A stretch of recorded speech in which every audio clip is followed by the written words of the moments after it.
안녕하소. 제17회 대한민국 청소년 박람회에 오신 여러분들을 진심으로 환영합니다. 와!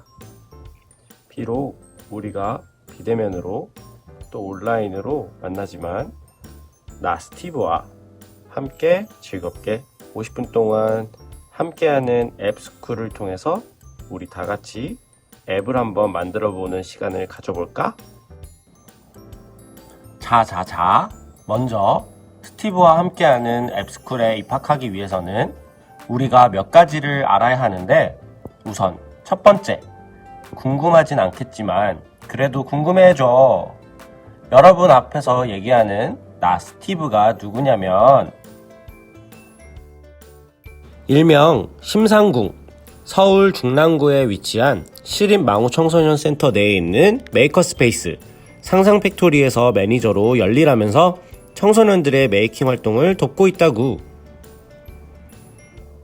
혹시 여러분들이 망우청소년센터에 방문했을 때 심상궁 또는 스티브를 찾아오면 상상치 못한 재밌는 일들이 많이 일어날 거니까 기대하고 와도 좋아. 두 번째, 앱이라는 건 과연 뭘까? 우리는 스마트폰 없이는 살지 못하지? 예를 들어 메신저 앱을 사용해서 친구들이랑도 얘기해야 하고, 맛있는 음식이나 예쁜 곳에 가면 사진도 찍어야 하고, 게다가 요즘은 사진 어플이 없으면 너희들 사진도 안 찍지 않아? 우리가 일상생활 속에서 너무나도 쉽게 사용하는 이 앱들은 사실 개발자라는 직업을 가진 사람들이 복잡한 컴퓨터 언어를 가지고 우리와 같은 사용자들이 조금 더 편하게 사용하기 위해 만들어지고 있어. 다시 말해, 앱이란 특정한 목적을 위해 만들어진 응용 프로그램이라고 생각하면 될 거야. 다양한 앱들이 이미 세상에 존재하고 지금 이 순간에도 만들어지고 있지만, 이제는 복잡한 컴퓨터 언어를 모르더라도 앱을 만들 수 있는 너무나도 편리한 세상이야.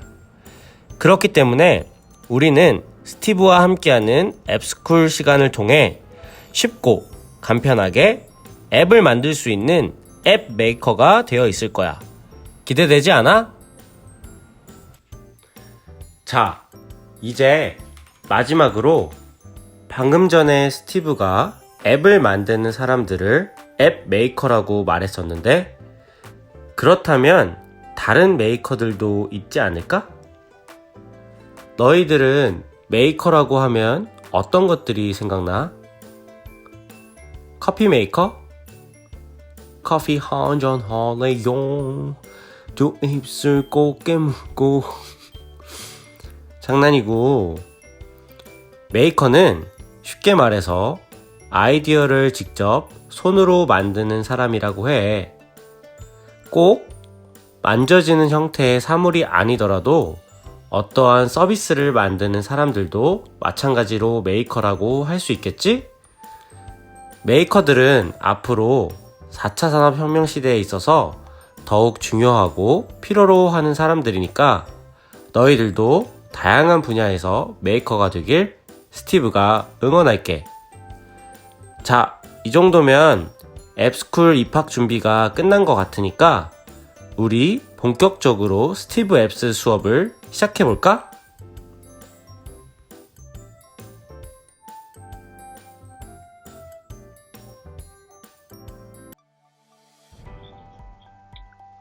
이제 우리 본격적으로 앱을 한번 만들어 볼 건데, 던커블이라고 하는 이 플랫폼을 한번 소개해 주도록 할게. 앱을 만들기 위해서는 기본적으로 복잡하고 어려운 컴퓨터 프로그래밍 언어를 알아야 돼. 하지만 우리한테 지금 그런 언어들은 필요 없지롱. 자, 우리는 요 던커블, 던커블이라고 하는 이 플랫폼을 활용해서 앱을 만들어 볼 건데, 과연 이 던커블이 뭐길래 복잡한 코딩 없이 앱을 만들 수 있는지 스티브가 한번 알려주도록 할게. 자, 먼저 우리 이 구글에서 던커블을 한번 쳐볼까? 영어로 덩커블이라고 치게 되면 자, 이렇게 첫 번째 이제 URL 이 사이트가 나오게 될 거야. 요거를 클릭해서 한번 들어가 볼까?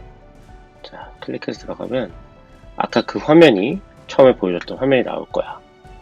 자, 이 덩커블을 간단하게 소개를 하자면 사용자가 코딩 없이 no code 사용자가 코딩 없이 우리 핸드폰 뭐 아이폰을 쓰는 사람도 있을 거고 안드로이드 폰을 쓰는 사람들도 있을 거야. 아니면 그 외에 또 다른 핸드폰 쓰는 사람들도 있겠지. 그런 핸드폰에 이제 모바일 앱을 제작할 수 있는 플랫폼이라고 생각하면 돼. 덩커블은 요 마우스를 가지고 드래그 앤 드롭 방식으로 디자인하고 이렇게 블럭을 쌓는 형식의 코딩을 통해서 하나의 앱을 만들어 볼 수가 있어. 그렇기 때문에 덩커블을 통해서 누구보다 아이디어를 빠르게 실현할 수 있겠지? 물론 내가 이 덩커블을 통해서 만든 앱을 세상의 여러 사람들과 공유할 수 있도록 앱스토어 또는 이제 구글 플레이스토어에 직접 게시할 수가 있어. 그러면 여러 사람들이 너희들이 만든 앱을 직접 다운로드해서 사용해 볼 수 있겠지? 어때? 아주 간편하지 않아? 너무 말로만 했더니 스티브 입도 아프고 너희들도 지루하니까 본격적으로 우리 앱을 한번 만들러 가볼까? 자, 만들러 가볼 텐데 처음에 Get Started라고 클릭을 하면 이런 화면이 나올 거야. 일단 로그인을 해야겠지? 로그인을 하려면 여러분들이 가지고 있는 구글 계정 또는 애플 계정 혹은 이메일 모두 다 가능해. 그치만 스티브는 구글 계정이 이미 있기 때문에 구글 계정을 통해서 덩커블로 한번 들어가 보도록 할게. 자, 계정을 선택을 하고 자, 이렇게 들어오게 되면 여러분들은 아마 아무것도 없는 이런 화면이 보일 거야. 하지만 스티브는 여러가지 앱들을 한번 만들어 보았기 때문에 이렇게 프로젝트들이 나열되어 있는 것을 확인해 볼 수가 있어. 자, 우리 간단하게 한번 만들어 볼까? 여기 보면은 Create New App이라고 해서 프로젝트 이름은 영어로 써도 되고 한글로 적어도 돼. 자, 그러면은 스티브의 자, 한글로 적어볼까? 스티브의 첫 번째 앱 이거는 영어로 적어볼게. 영어랑 하고 자, 이렇게 한 다음에 카테고리는 여러분들이 이 앱의 형태가 어떤 카테고리를 가지고 있는지 이런 것들 뭐 게임이냐 아니면 건강과 관련된 거냐 뭐 정보 뭐 이런 것들에 관련된 카테고리들을 선택을 하면 돼. 그리고 여기 퍼블릭은 요 버튼을 이제 해제하게 되면은 프라이빗한 앱이 되겠지. 하지만 우리는 그냥 일반적으로 퍼블릭으로 할게. 그리고 여기 체크박스는 요거는 우리가 요거 체크박스는 하지 않고 create 만들기를 한번 해보도록 할게. 자, 만들게 되면 자, 요런 인터페이스를 가진 덩커블 플랫폼이 있는데 자, 여기서부터 한번 볼까? 덩커블이라고 되어 있는데 밑에 보면 디자인이라고 되어 있고 이 블럭스라고 되어 있는 데가 있어. 블럭스를 보게 되면 여러분들은 스크래치나 엔트리 뭐 이런 것들 해본 친구들 블럭 코딩을 해본 친구들은 익숙한 블럭들이 보일 거야. 자, 이런 것들이 있고 자, 다시 돌아가서 디자인에 보면은 여러분들이 여기 가장 정중앙에 보이는 게 뭐일 것 같아? 맞아, 바로 우리의 스마트폰 화면이야. 우리의 스마트폰 화면을 우리가 여기에 디자인 요 컴포넌트라고 하지. 컴포넌트들을 통해서 요 화면을 꾸며주도록 할 거야. 만약에 예를 들어서 아까 어떻게 한다고 했지? 드래그 앤 드랍 방식으로 자, 버튼을 하나 이렇게 드래그해서 여기다가 쏙 드랍 시켜주면 이 화면에 버튼이 하나 생겼어. 이 버튼이 하나 생겼고, 이 버튼에 대한 우리가 설정, 환경 설정이나 속성들은 이 오른쪽에서 우리가 이제 설정을 할 수가 있어. 요 텍스트를 버튼이 아니고 뭐 클릭이라고 한다던가, 아니면 여기 텍스트 컬러를 나는 빨간색으로 하고 싶어 이렇게 한다던가, 폰트 사이즈를 나는 20으로 조금 더 키우고 싶어, 그리고 백그라운드는 컬러는 뭐 이런 색으로 하고 싶고, 백그라운드 픽처는 이제 여기 뒤에 들어가는 이 버튼 배경에 들어가는 픽처겠지, 사진이겠지, 뭐 이런 것들. 그리고 이런 것들이 있는데, 여기 사이즈 선택이 있어. 사이즈 선택이 있고, 요것도 그냥 요거는 꽉 채우기, 요걸로 이제 해주면 되고, 뭐 보일 거냐 아니면 숨길 거냐, 뭐 이게 마진은 위에서부터 어느 정도 줄 거냐, 요런 것들이 있어. 뭐 볼드체로 할 거냐 아니면 이탈릭체로 할 거냐, 아니면 요렇게 될 거냐. 요거는 클릭은 보이지만 눌려지지가 않는 거지, 기능을 하지 않는 거, 이런 것들이 있고, 조금 더 요거에 대해서 요것보다 심층적으로 우리가 설정을 하고 싶다면 어드밴스드로 들어가면 돼요. 사이징이라든지 뭐 이런 것들이 있겠지, 스페이싱 이런 것들이 있는데, 일단은 이렇게 버튼을 하나 가지고 와보고, 자, 클릭을 한번 해보고, 자, 중요한 거는 여기 많은 컴포넌트들이 있는데, 버튼, 레이블, 뭐 텍스트를 입력하는 거, 뭐 리스트 형식으로 보여지는 거, 기타 등등. 여러분들이 기본적으로 이제 UI라고 하지, 뭐 UI, UX라고 하는데, 이런 것들을 우리가 마음대로 가져다가 이 화면에 구성할 수가 있어. 이 레이아웃은 어떻게 우리가 이쁘게 정리를 할 건지, 요것들을 이따가 한번 또 확인해 볼게. 그리고 여기 보면은 뭐 보이스, 우리의 음성을 이제 인식을 하는 부분이겠지. 이런 것들은 이제 휴대폰에 다 내장된 기능이기 때문에 이런 것들을 사용하겠다라고 하는 거야. 자, 컴포넌트는 크게 두 가지로 나뉘어. 여기 보면은 인비저블 컴포넌트, 그 다음에 여기 위에는 비저블 컴포넌트일 거야. 요거는 이제 우리가 버튼, 스크린, 여기가 제일 상위 개념이겠지. 스크린 안에 버튼이 들어가 있는 거야. 그리고 인비저블 컴포넌트, 요거 같은 경우에는 이제 예를 들어서 우리가 번역 기능을 쓰겠다 라고 한번 해볼까? 텍스트 투 스피치 딱 뜨면은 보여지지가 않지. 아무 데도 안 들어간 것 같은데, 여기 자세히 보면, 여기 밑에 자세히 보면 텍스트 투 스피치라고 보이지 않지만 우리가 이렇게 컴포넌트가 들어간 거를 확인할 수 있어. 자, 이렇게 두고 우리는 이제 블록스로 가볼까?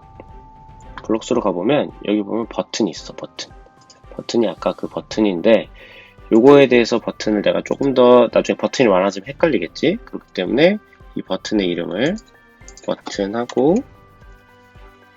클릭 버튼이다 라고 돼 있고, 이제 한번 바꿔서 가볼게. 그럼 여기가 버튼 클릭에 대해서 바뀌었지.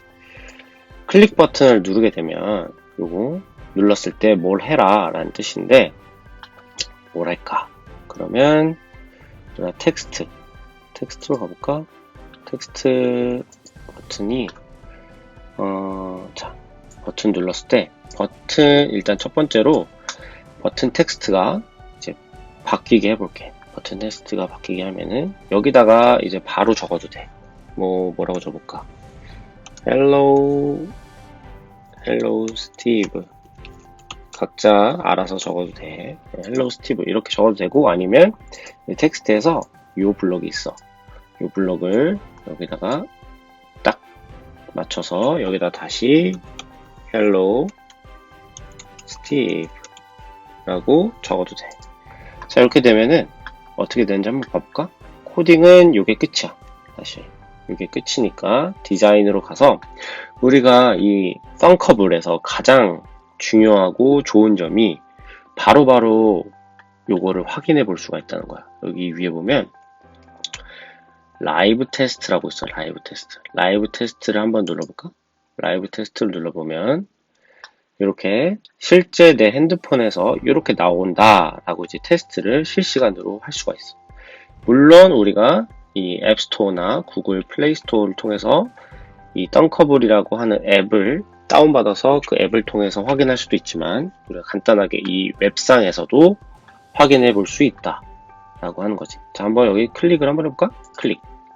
클릭하면 어떻게 돼? 헬로우 스티브라고 바뀌지. 자, 한 번 더 클릭하면 안 바뀌겠지. 왜냐면 우리가 한 번만 클릭했을 때 얘가 헬로우 스티브라고 블록 코딩을 해줬기 때문에. 자, 이렇게 이제 우리가 확인할 수 있고, 요 라이브 테스트 말고 요 프리뷰라고 하는 것도 있어. 프리뷰라고 하는 거는 이렇게 똑같은 형태로 보여줘요. 클릭하면 헬로우 스티브, 그리고 다시 에디트, 우리가 수정을 하고 싶다면 이렇게 들어가면 되고.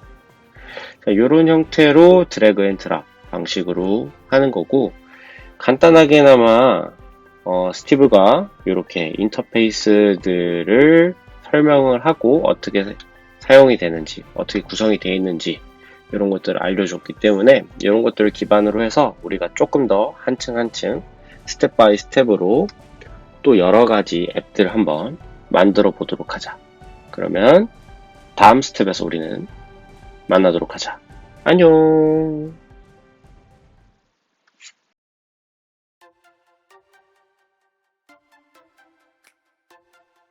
우리 방금 이 썬커블 기본적인 인터페이스들과 사용 방법 간단하게나마 요 앱을 하나 만들어 봤는데 어때? 간단하지? 그래서 요거를 가지고 우리 조금 더 디벨롭을 한번 해볼게. 이번에는 뭔가 이 버튼을 클릭했을 때 음성이 나오는 거, 그렇게 한 가지 앱을 만들어 볼 거고, 그리고 또 한 가지는 내가 직접 타이핑을 한 다음에 클릭을 하면 내가 원하는 언어로 이제 번역이 돼서 나오고 그 언어를 이제 말해주는 그런 앱을 한번 만들어 볼까 해. 자, 준비됐지? 그러면 우리 아까 만들어 봤던 이 앱을 기반으로 한번 만들어 볼게. 일단 이 상태로 이제 넣으면 될 것 같고, 아까 이 밑에 텍스트 스피치가 들어가 있지. 텍스트 스피치. 자, 그럼 블럭으로 갈 거야. 블럭으로 가고, 자, 텍스트 스피치로 가면은 첫 번째 이런 앱이 있어. 요거 일단 잠깐 빼줄게 하고, 요거 하고, 자, 헬로라고 요거는 이제 이렇게 버리면 돼. 아니면 딜리트 버튼을 눌러서 해도 되고. 자, 이 텍스트 스피치 버튼에서 이 첫 번째 블럭을 가져와서 여기 버튼을 클릭했을 때 헬로라고 말해라 라고 하는 이 블럭이야. 한번 이게 끝이야. 정말 간단하지? 한번 다시 디자인을 가서 우리 테스트를 한번 해볼까? 라이브 테스트로 가도 되고 이 프리뷰로 가도 돼. 프리뷰로 가서 자, 클릭을 한번 눌러보면 헬로. 자, 이렇게 헬로가 뜨는 걸 확인할 수 있을 거야. 확인해봤어? 자, 간단하지? 이렇게 클릭해서 이제 내가 아까 원하는 이 블럭의 텍스트를 읽어오는 거야. 자, 여기서 그러면은 다른 말로 해볼까? 한국어로도 가능할 거야. 안녕, 나는 스티브야 라고, 뭐 이렇게 뭐 물음표나 느낌표가 들어간다고 해서 감정을 이입해서 말해주진 않아. 일단은 다시 프리뷰로 가서 안녕, 나는 스티브야. 자, 이렇게 똑같이 한국어로도 가능하다. 안녕, 나는 스티브야. 우리가 앱을 이렇게 음성을 이용해서도 앱을 만들어 볼 수 있다 라고 하는 것들을 한번 해봤어. 어때? 쉽지?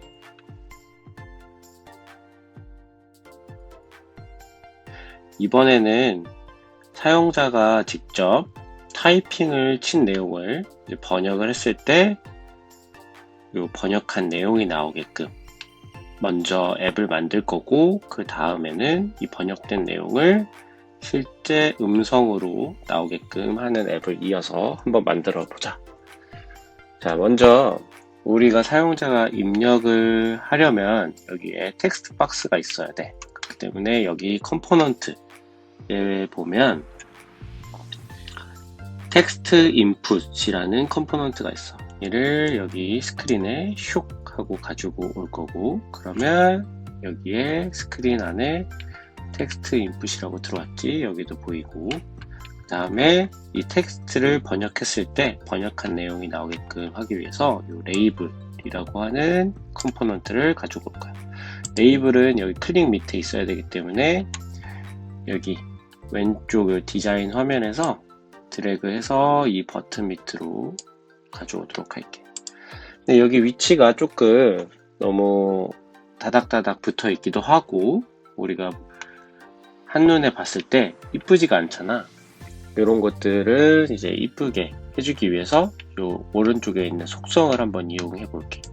요 type here라고 되어 있는 요 텍스트 인풋 요 컴포넌트를 요 힌트라고 되어 있는 거를 입력을 한번 해볼까? 여기에 입력해 주세요 라고 할 거고, 이 사이즈를 우리가 한번 바꿔보도록 할게요. 사이즈는 요 height 여기서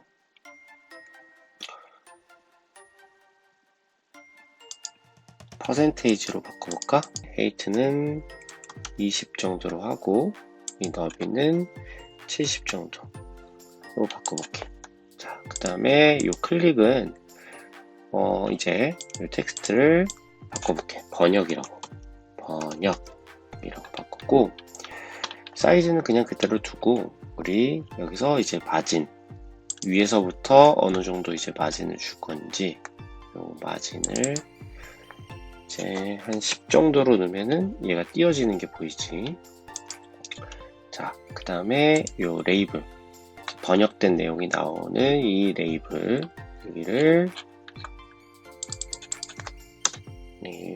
지우고 번역 결과라고 되어 있고, 얘도 마찬가지로 height를 퍼센테이지로 바꿔서 아까 우리가 20이라고 했고, 그 다음에 너비도 마찬가지로 퍼센테이지로 했을 때 70으로 바꿔줬었지. 그리고 마찬가지로 얘가 너무 붙어있기 때문에 10 정도를 주면은 이렇게 아까보다는 조금 요 화면이 이뻐졌지. 요 화면을 가지고 우리가 할 건데, 여기서 우리가 하나를 더 추가해 줘야 돼. 번역 기능을 넣으려면 여기 컴포넌트에서 쭉 내리다 보면 아까는 우리가 텍스트 투 스피치라고 되어 있던 거를 넣었잖아. 이 밑에 트랜슬레이터라고 하는 거를 여기 컴포넌트에 넣으면 보이지가 않아. 왜냐면 얘도 마찬가지로 인비저블 컴포넌트라고 되어 있어서 요 밑에 이게 뜨게 될 거야. 요 기능을 쓰겠다라고 해서 이제 여기 들어갔고, 이렇게 되면 화면 구성은 끝났어. 화면 구성은 끝났고 이제 블럭 코딩을 한번 해보러 가볼까? 아까 우리가 사용했던 요 블럭에서 요 안에 있는 것들은 지워주고, 자, 언제 이 버튼이 클릭됐을 때 뭘 해라 라고 되어 있는데, 먼저 트랜슬레이터라고 되어 있는 번역을 해야겠지? 번역을 할 거야. 이 클릭을 했을 때 번역을 해야겠지. text to translate. 뭘 번역을 할 거냐? 우리가 텍스트 인풋에 있는 텍스트를 우리가 번역을 해야겠지. 하고 나서 이제 그 다음에 어떻게 할 거냐? 어디다 한다 그랬지? 레이블에다가 우리 결과값을 가져온다 그랬으니까 레이블 텍스트. 레이블의 텍스트를 우리가 어떻게 하냐? 요 결과값을 여기다가 넣을 거야. 자, 이렇게 되면 이제 블럭 코딩은 완성이야. 다시 디자인으로 가서 한번 테스트를 해볼까? 자, 프리뷰로 가서, 자, 여기서 한국어로 안녕, 나는 스티브야 라고 번역을 한번 해볼게. 그러면 결과가 똑같이 나오네. 뭐가 문제일까? 똑같이 한국어로 해서 번역을 눌렀는데 한국어로 나왔어. 요거에 대한 방법은 두 가지가 있어. 일단 우리가 여기 밑에 트랜슬레이터라고 되어 있는 것을 보면은 클릭을 했을 때 이 오른쪽에 가보면 속성이 있어. 여기 소스 랭귀지랑 타겟 랭귀지. 자, 소스 랭귀지. 우리가 여기 원래 우리가 뭘로 어떤 언어를 써서 그 다음에 어떤 언어로 바꿀 건지. 소스 랭귀지는 우리 한국어를 쓸 거기 때문에 코리안이라고 되어 있는 거를 찾아서 하고 그 다음에 영어로 바꿀 거지. 이렇게 영어로 바꿀 거야. 이렇게 하면 어떻게 바뀌는지 한번 봐볼까? 프리뷰. 다시 안녕 나는 스티브야 라고 하고 번역을 눌러볼까? 자, 이렇게 바뀌었어. 근데 뭔가 조금 어색한 번역이긴 해. 이게 사실 번역이 완벽하진 않은데 이렇게 하는 번역의 방법이 있고 한 가지는 얘를 똑같이 그냥 English라고 넣어볼까? English라고 넣어보고 아까 했던 이렇게 되면 아까 그 상태고 이 블럭에서 바꾸는 방법이 있어. 블럭에서는 어떻게 바꾸냐면 트랜슬레이터 여기 트랜슬레이터 가보면 요 set translate source language가 있지. 요거를 요 위에다가 놓고 또 하나 target language가 있겠지. 그러면 source language는 우리는 한국어가 되겠지. 한국어가 어디 있을까? 여기. 그 다음에 target language는 English로 바꾸겠지. English. 자, 이렇게 됐을 때 요 두 개의 블럭을 추가했을 때 어떻게 바뀌는지 한번 또 봐보자.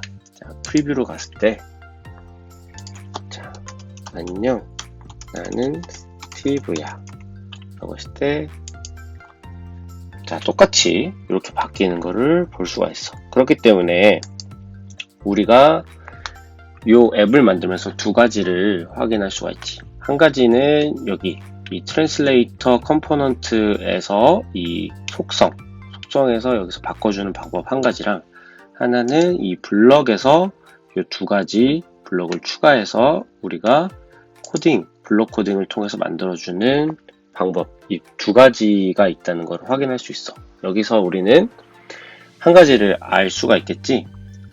이렇게 앱을 만들거나 앱을 만드는 것도 어떻게 보면 코딩 과정인데 지금 우리는 코딩이 없이 하지만 이 과정에 있어서 정답은 없다. 우리가 어떻게 하든 간에 내가 할 수 있는 방법, 내가 편한 방법, 그리고 그 방법이 어떻게 됐든 구현이 됐을 때 그 방법이 자기만의 방법이라는 거야. 그렇기 때문에 정답은 없어.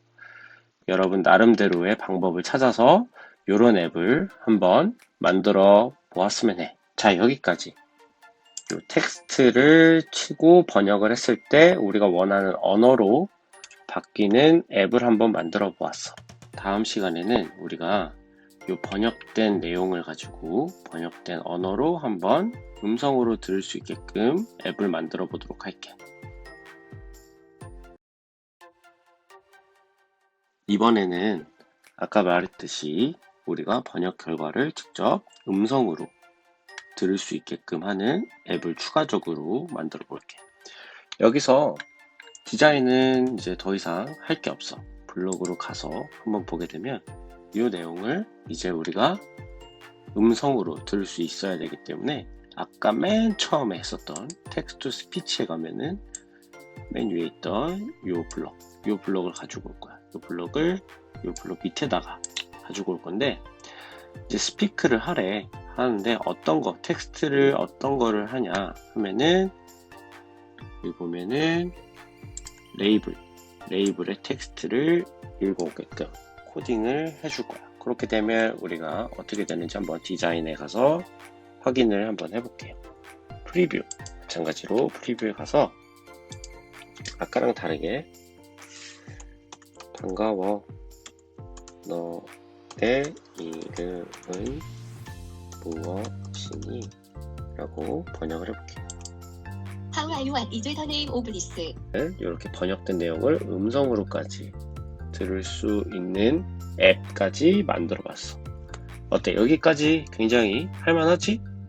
자, 그럼 우리 다음번에는 이 앱을 새롭게 만들어서 카운트를 할 수 있게 하는 우리 카운트 앱을 한번 만들어 보도록 할게.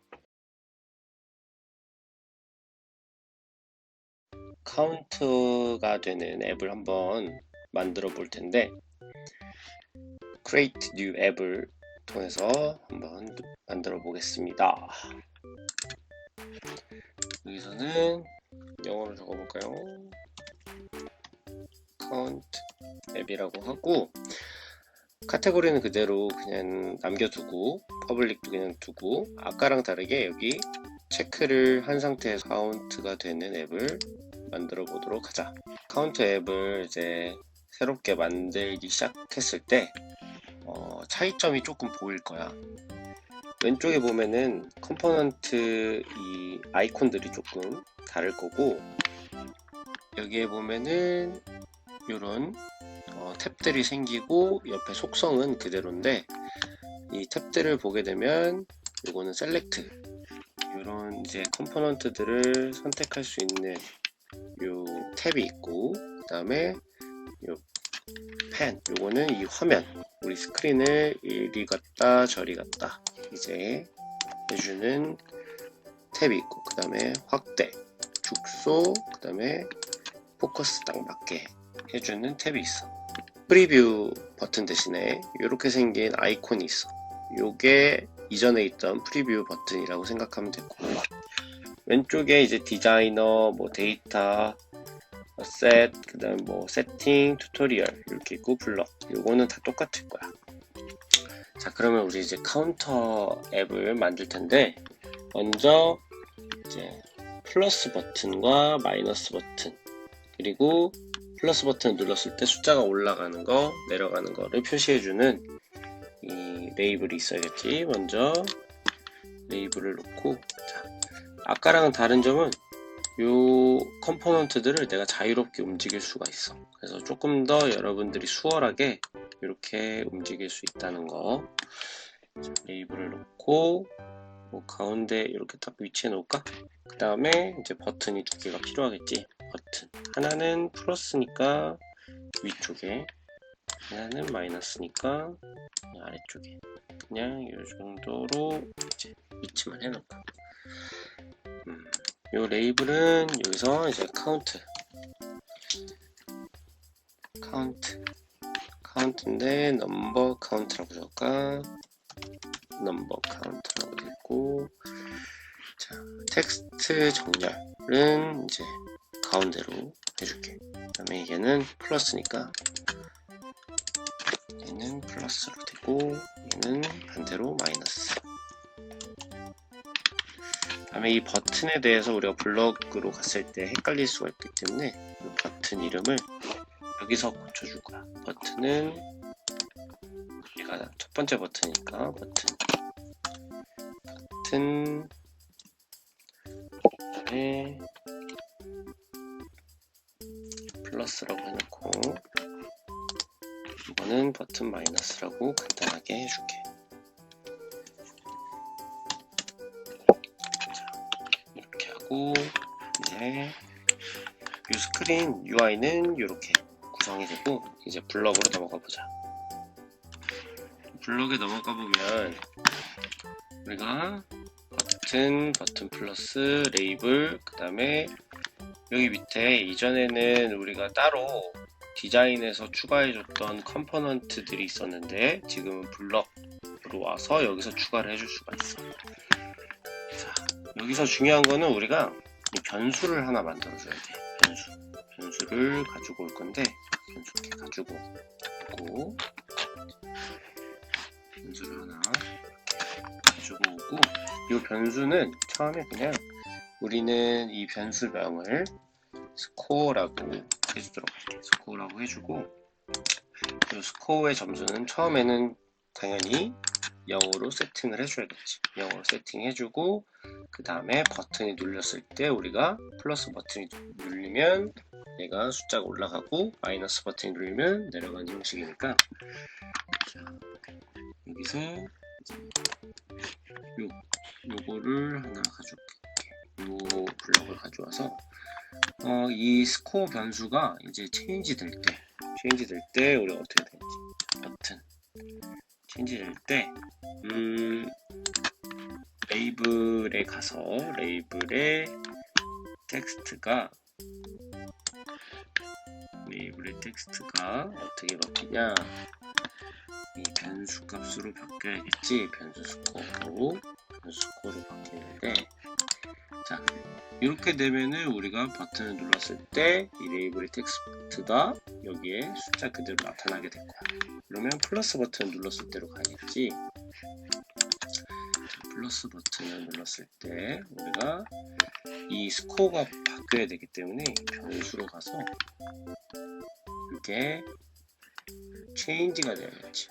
체인지가 스코어가 1씩 올라가는 거고, 자 얘를 복사해서 자 여기서 바꿔줄 수가 있어. 이렇게 복사 형태로. 자 마이너스 버튼이 눌렀을 때는 어떻게 될까? 1이 아니고 마이너스 1로 바꿔야겠지. 이렇게 되면은 우리가 블록 코딩이 끝난 형태야. 그래서 우리가 디자인으로 가서 한번 확인해 볼게요. 이 상태에서 우리 프리뷰로 가면 플러스 버튼 눌러볼까? 플러스 계속 올라가지. 마이너스. 마이너스인데 여기서 중요한 건 계속 한없이 마이너스로 올라간다는 거야. 여기서 마이너스로 올라가니까 우리는 요 0 밑으로 내려가지 않도록 해주는 방법을 다음번에 요거에 이어서 만들어 보도록 할게. 그럼 우리 다음번에 만나자. 방금 전에는 우리가 이렇게 카운트가 되고 이제 마이너스로도 가고 이런 형태의 카운트 앱을 만들어 봤는데, 이 마이너스로 내려가지 않도록 우리가 한번 다시 블록 코딩을 해볼게. 먼저 여기 UI에서는 이제 더 이상 건들 게 없으니까 우리 블록으로 가서 한번 수정을 해볼게. 블록을 하면은 요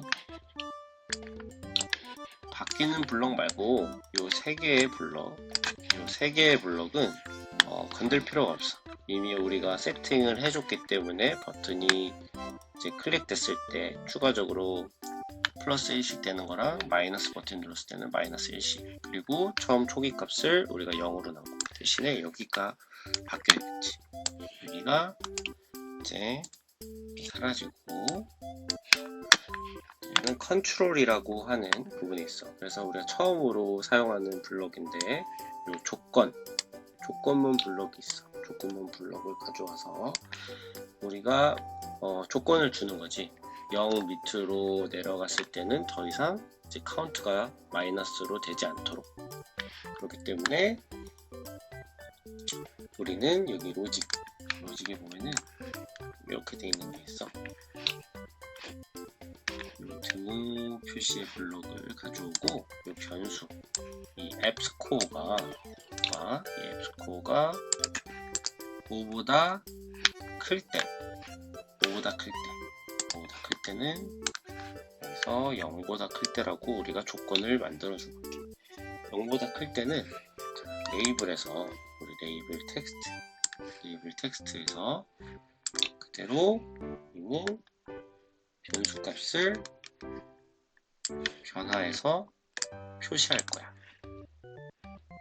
0보다 컸을 때는 그 값을 그대로 레이블의 텍스트 형식으로 우리는 표시를 할 거야. 근데 그렇지 않은 경우에는 우리는 레이블 텍스트를 어떻게 해야 될까? 0 밑으로 내려가지 않으려면 그냥 0으로 세팅하면 되겠지. 자, 0으로 세팅하면 이렇게 조건문을 우리가 만들어줘서 0 이상일 때만 우리가 카운트가 계속되고 0 밑으로는 마이너스 값이 안 나오게끔 하는 이런 앱을 한번 수정해 봤습니다. 이 상태를 한번 우리가 어떻게 됐는지 확인해 볼까? 디자인으로 가서 프리뷰로 가서 보면 플러스를 누르면 아까처럼 올라가. 그리고 마이너스를 누르면 아까처럼 마이너스도 계속해서 내려가는데 0으로 갔을 때 0 밑으로 내려가지 않지. 이렇게 우리가 바뀐 앱을 확인할 수가 있어.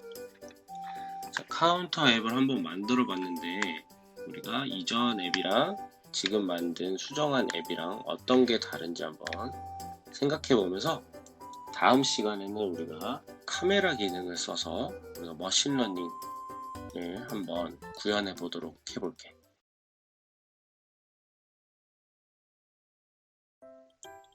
이번에는 우리 핸드폰에 있는 카메라를 활용한 앱을 한번 만들어 볼 건데 머신러닝 기반으로 해서 카메라로 사진을 찍게 되면 그 사진에 나와 있는 물체가 무엇인지 한번 알아보기도 하고 QR코드를 요즘 많이 찍는데 QR코드 스캔을 하거나 아니면 우리 앨범에 있는 사진을 통해서 머신러닝을 하는 그런 앱을 한번 만들어 보도록 할게. 그래서 프로젝트를 한번 만들어 보자.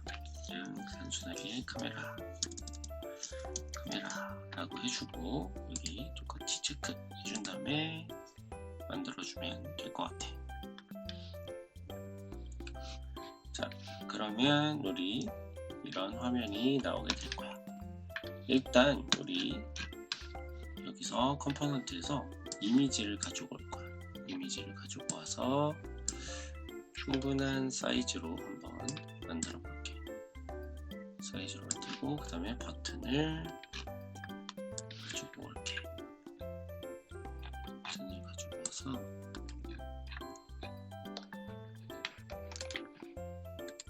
버튼을 사이즈에 맞게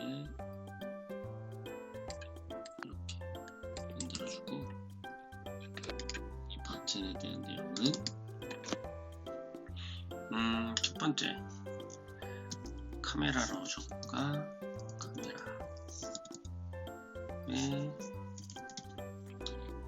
이거를 눌렀을 때 카메라가 뜰 수 있게 마찬가지로 여기는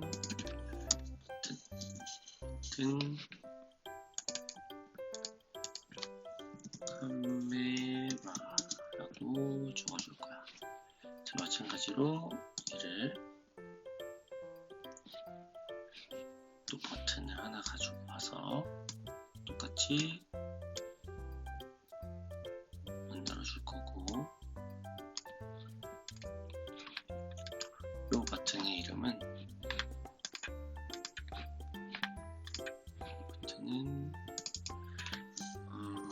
라이브러리 우리가 포토 라이브러리라고 할까? 사진첩에 있는 것들을 가지고 올 거야. 마찬가지로 해도 버튼 라이브러리라고 적어주고 자, 버튼을 또 하나 가져올게. 버튼을 또 하나 가져와서 얘는 어떤 기능을 하는 거냐면 이거에 대해서 설명을 해줄 거야. 그래서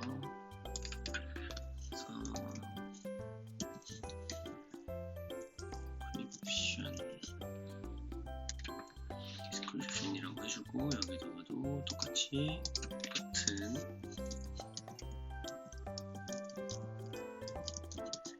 디스크립션이라고 해주고 그다음에 마지막으로 QR코드 여기다가는 이렇게 똑같이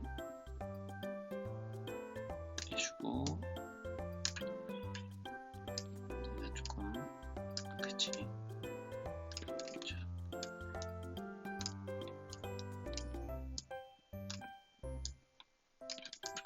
자 이렇게 해서 버튼 얘를 QR scan이라고 해줄게. 그 다음에 여기도 마찬가지로 QR이라고 해주면 4개의 버튼이 만들어지고, 이거에 대해서 우리가 설명을 해주거나 QR의 정보를 나타내주기 위해서 레이블을 이렇게 해서 여기까지 나타내줍니다. 자, 일단 이미지를 조금 더 올려볼까? 카메라, 포토 라이브러리, 디스크립션, QR 스캔. 자, 그래서 레이블을 폰트 사이즈는 한 20 정도로 해주고, 그 다음에 여기는 필터 정렬을 해줄까? 그냥 오토로 놔두자. 오토로 놔두고, 자, 이렇게 해서 우리 인터페이스를 한번 만들어 봤고, 이제 블럭으로 한번 가볼게요. 블럭으로 가서 보면은, 일단 우리가 카메라 기능을 쓰는 거고 하기 때문에 여기 밑에 카메라 블럭을 우리가 이따가 불러오게 될 거야. 자, 먼저 이 카메라 버튼을 눌렀을 때, 이미지를 가지고 올 건데, 이미지 픽처스, 이미지를 카메라 밑에 카메라를 이제 카메라로에서부터 우리가 사진을 찍어서 올 거야. 자, 그 다음에 라이브러리 버튼, 우리가 사진첩 버튼을 눌렀을 때 마찬가지로 이미지 픽처를 뭘로 할 거냐, 카메라에서 가지고 오는데 카메라에 사진첩에서 가지고 올 거다. 여기까지는 뭐 간단해. 자, 그 다음에 버튼, 이제 설명 버튼을 누르면 요 사진에 대한, 요 가져온 사진에 대한, 찍은 사진이나 가져온 사진에 대한 설명을 어디다 나타낼까?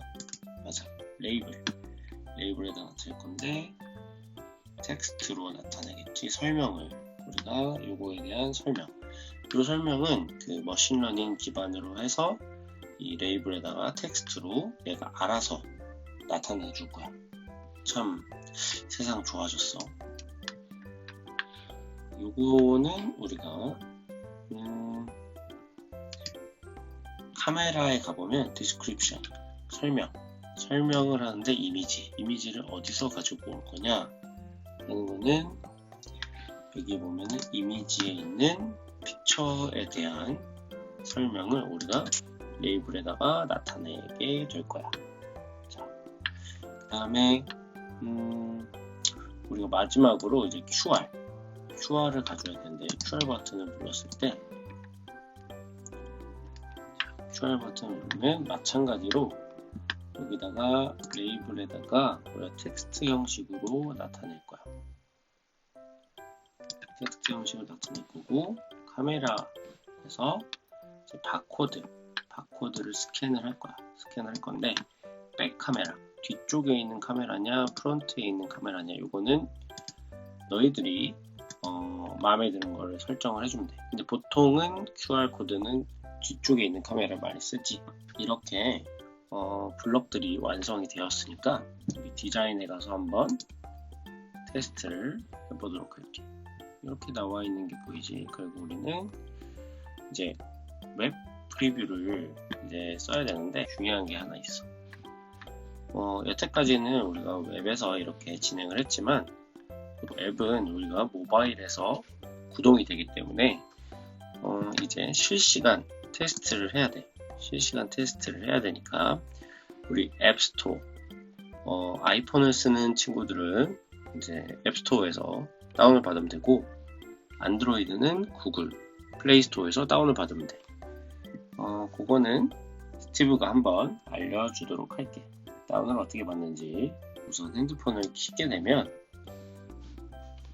자, 먼저 여기서 우리는 덩커블이라고 쳐볼게. 덩커블을 치면은 라이브 앱을 받을 거야. 받아서 열기를 해주면 돼. 얘기를 해줬을 때 똑같이 이제 구글 로그인을 해주고, 자, 그래서 우리 한번 볼까? 이제 실시간 테스트를 한번 해볼 텐데, 어플에 나와 있는 카메라 버튼을 한번 눌러볼게. 카메라 버튼을 켜서 사진을 찍은 다음에 사진 사용하기 버튼을 누르면 이렇게 내가 찍은 사진이 이미지에 나타나는 걸 확인할 수 있을 거야.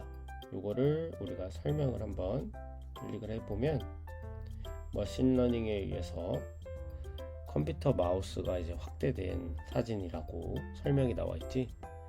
자, 이렇게 우리가 확인할 수가 있고, 포토 라이브러리 사진첩에 있는 사진을 한번 활용해 볼까?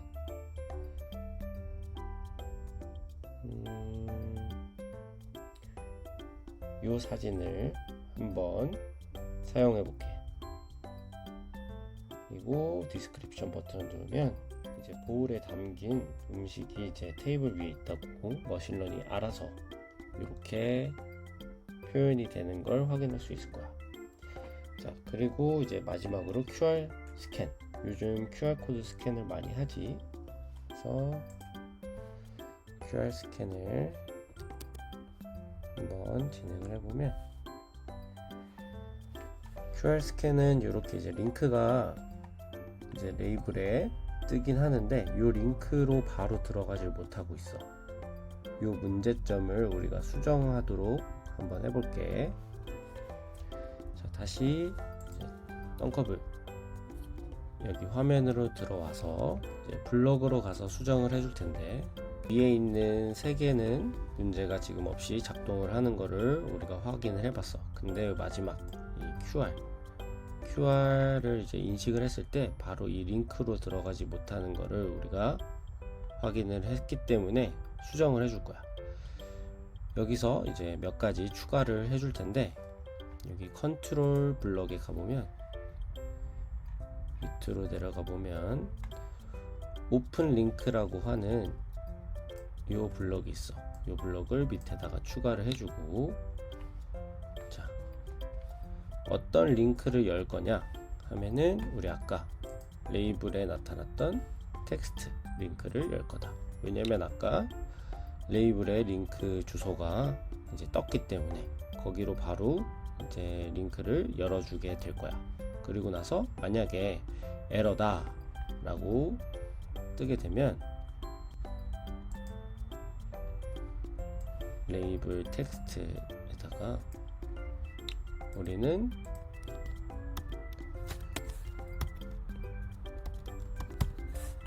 에러라고 뜨도록 해주는 이 블록을 추가해 줄게.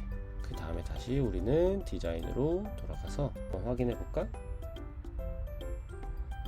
자, 아까 카메라랑 사진첩에서 가져온 사진들을 이제 설명하는 거는 정상적으로 작동이 됐어. 근데 이제 QR 스캔이 문제가 있었는데, QR 스캔을 한번 확인해 볼게. QR 스캔을 할 거를 띄운 다음에 QR 스캔 버튼을 통해서 이렇게 카메라로 QR 스캔을 하게 되면 우리가 원하는 링크로 이렇게 들어가게 돼 있어. 이 링크는 스티브가 일하고 있는 시립망우 청소년 센터의 홈페이지야.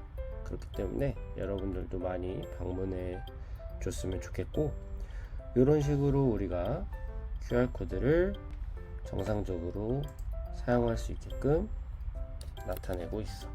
여기까지 우리가 카메라 앱을 통해서 머신러닝을 한번 구현을 해봤는데, 여러분들이 이 앱을 만들면서 머신러닝에 대한 기본적인 개념을 조금 익혔으면 좋겠고, 또 나아가서 이렇게도 우리가 카메라 앱을 만들 수도 있다 라고 알아줬으면 좋겠어.